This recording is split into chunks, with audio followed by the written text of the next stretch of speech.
Hey folks, it's me. My name's Carl, and this is another podcast exploring male pelvic pain together. This episode is going to be based on patient wisdom. So these are things that my patients and I discuss in clinic, and things that I feel make, oh, hopefully, make good podcast episodes. So these are short 15-minute episodes to dive into some of the things that I find in clinic. Now, every single patient I've ever seen in the tens of thousands of patients I've ever seen in the time I've been working with male pelvic pain, each have their own nuggets of gold, which, if I truly reflect on and truly listen, it means I enhance my own practice, I understand the condition more, and it means I can help people like your good self even more successfully. All right. So the wisdom, the nuggets today, in summary, and there's a phrase that I'm going to use, one because it tickled me when I first heard it, but secondly because it's really thought provoking. All right. And often, and put your hand up here. How many of you have avoided activities in your condition? So you've got the symptoms, you really don't like them. Maybe you've been told you should avoid something, maybe you've read something, maybe you have concluded that an activity that you're doing is just not helpful for you. So put your hand up. I'm putting mine up because I know I did. Put your hand up if you avoided something in your journey to recovery. If you did, like, it's absolutely fine. How many of you have really minimalized your life as a result of that? As a consequence of the things that you're avoiding, how small has your life become? What are you doing? What are you able to do? Because today's conversation is just around that. And the phrase is, and this is by a patient of mine called Jake. Thank you, Jake, very much for this. Is the juice worth the squeeze? Is the juice worth the squeeze? And in asking this question, what Jake was doing, I'll add a little bit more background to this in just a moment, but in asking this question, what Jake was doing is he was considering whether the activity that he was doing was worth it for him. Now, Jake's symptoms were primarily based around sitting, pain and discomfort on sitting in particular situations, on and particularly on certain surfaces as well. But what we spoke about, Jake and I, was about building evidence of safety. Because to begin with, or even as the condition goes along, there's lots of evidence of danger, or what we think might be dangerous, or what we've been told might be dangerous by certain people. All of the urologists that you have likely seen have told you to avoid some things. They might include alcohol, caffeine, spicy foods, sugars, sitting, riding a bike. Some might have told you to avoid ejaculation. Others might have told you to do lots of ejaculation. All right. Goes to show how mixed and varied the reports are and how different this is for different individuals. So Jake and I were speaking about building evidence of safety. And the term I use, it's not very sexy. It's certainly not as funny as is the juice worth the squeeze, is cost benefit analysis, right? So I actually really prefer the term is the juice worth the squeeze, but often that needs to be unpacked a little bit more. In running cost benefit analysis, what we need to consider is the benefit to me worth any potential, not actual difference, risk, or perceived risk, or perceived threat, or perceived danger.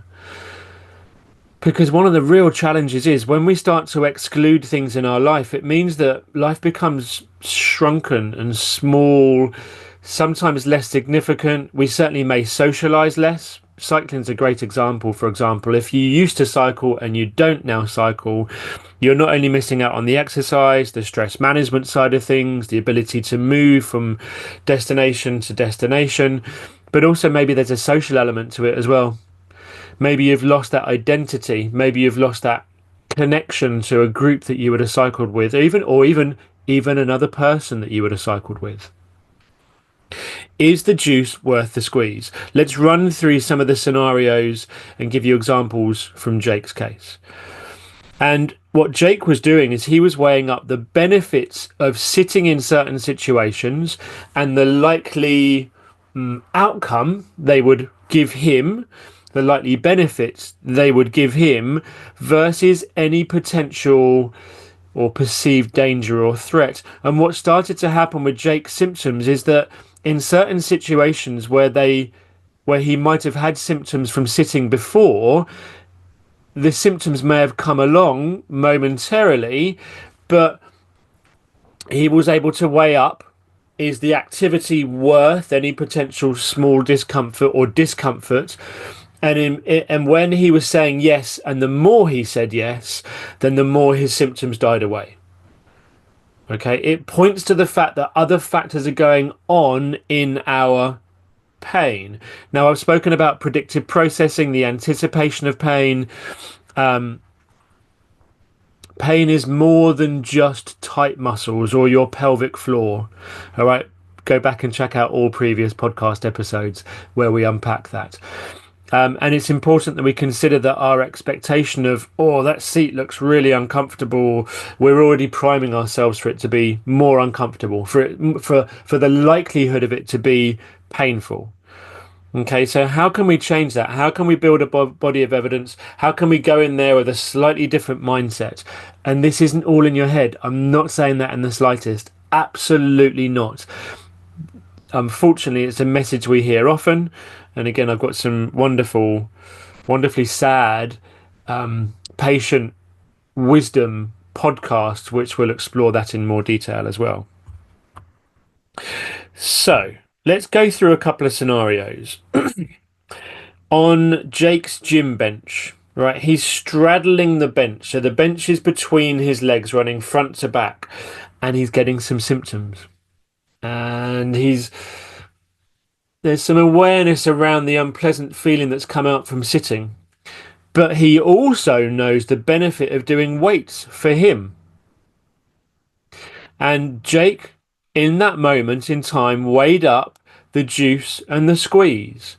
And he concluded that he'd much rather continue exercising and moving and pulling and pushing weights, and therefore he would sit on the bench and he would get the benefits of the exercise. And he concluded that the benefits of the exercise far outweighed any possible risk, any possible danger, any possible threat, any possible symptoms. So his mindset shifted. And that meant that his physiology shifted as well. He was less anxious, less anticipatory of the symptoms. And as a consequence, Jake was able to sit through, although there was some discomfort to begin with, and exercise on the bench. And the more he went back to the bench, the more he proved that this is not dangerous and that there are more benefits from doing the weights for my overall well-being, mental health, physical health, feeling of wellness within myself, and that overrode or helped to start to override his pain experiences. When he went to his mum's place, and there was one chair in his mum's house that would start to get him some symptoms when he sat on it. And what we realised actually is it's not necessarily the chair, but the dog that was trying to sit on his lap. An old dog who wanted to do nothing other than what dogs do best, is lick and nuzzle up to us. And so what we concluded was actually it probably wasn't the chair, it was probably the unpleasant experience of having the dog sit on his lap in that chair in that moment whilst he was sitting. And so we weighed this up and we went through a couple of scenarios, and I said, well, here let's run this scenario for you, Jake, and see if the juice is worth the squeeze. What about if your girlfriend sat on your lap versus the dog? And he pondered the outcome and he said, I'm more likely to want my girlfriend sitting on my lap, even though that's more pressure and more weight down on him and then on his pelvis. He was more likely to do that than have the dog, small dog, sit on his lap, because the juice is worth the squeeze. And he said, My girlfriend's sitting on my lap. Things might lead to something else, and that's a good thing. The juice is worth the squeeze. The discomfort that he may have experienced from sitting on the chair, even with his girlfriend on his lap, was worth the squeeze because of what might have come out of that. More intimacy, more connection, sexual activity. All right, we're building up evidence. Sauna and steam. Final example. We'll wrap things up, and I'd love for your input here as well. Sauna and steam. Jake injured himself, and so he wasn't able to train as much. So he did his ACL, I think that's right, or a knee injury, and he wasn't able to train doing his kickboxing and jiu-jitsu that he loved doing. So what he did is he replaced those activities with something else, and something that he started to do the research in and find the benefits of. Sorry, a bit of camera flickering then. Sauna and steam, hard surfaces. And Jake would put himself in that situation. He said it was pretty uncomfortable and unpleasant, the sitting and the heat, quite a lot. But he researched the benefits and found actually this is really good for my well-being. And I'm going to go back 3 to 4 times a week to sauna and steam, and yet the conditions are quite overwhelming and sometimes a little bit tough. But he says the benefits of them, the benefits of the sauna and steam, far outweigh the unpleasantness of the heat and even the hardness of the seats that he was sitting on. And he went back over a couple of weeks, 3 to 4 times a week, and his experience started to shift. He was able to sit in there more. He was able to sit in there more comfortably, not only with the heat because of the adaptation that he was getting used to, but also the surface that he was sitting on. It was no longer considered dangerous or threatening. He could see the benefits of it, and so therefore the juice was worth the squeeze. And now sauna and steam is part of Jake's recovery program. He's also still sitting on the workbench and training, and he welcomes his girlfriend to come and sit on his lap way more than he does. He welcomes that way more than his mum's old dog that just wants to lick his hand. Is the juice worth the squeeze? Weigh up in what you're avoiding, and can that actually help you in recovery if we do it at the right dosage? And maybe starting off small and slow in that activity that you've been cautiously avoiding, but really desperately want to get back to because it's rich and meaningful in your life. Can we start off with something called graded exposure? Doing things lightly, gently, slowly, with pace. And again, I've touched on this in the past as well. Can we do this and consider the juice is worth the squeeze? I want the benefits of this activity or exercise because they make me feel good. But I'm going to do it in a way that is small, realistic, and achievable. And I'm prepared to put up with some level of discomfort to begin with because the juice is worth the squeeze. What juice is worth your squeeze? I'd love to know. Yeah, I know the language is very entertaining, isn't it? I love that, and that's why I love the language. That's why I love that patient wisdom. I'd love to hear from you to consider what you would like back in your life and how we can get that back in there.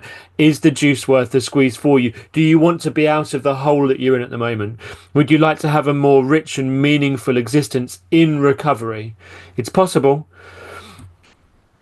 Taking that step further forwards, considering, is this worth it? Is this worth a little bit of unpleasant sensation? Because that can dramatically change you and propel you forwards in your recovery. This has been Patient Wisdom. This is the Pelvic Pain Matters podcast. My name is Karl Monahan. You can reach out to us on all of the information beneath here. We'd love to hear from you. We'd love your input. We'd love your feedback. We'd love your questions about this activity as well. All right, my name's Karl Monahan. This is the Pelvic Pain Matters podcast. Is the juice worth the squeeze?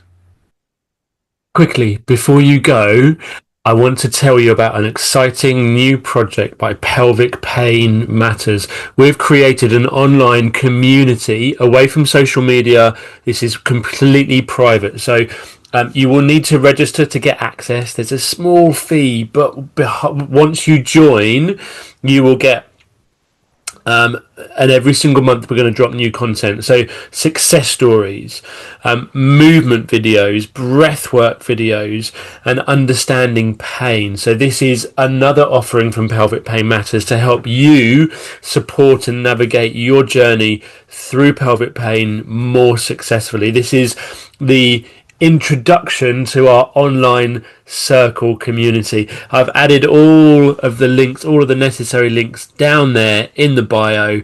I can't wait to see you in there to help and support you further with your recovery.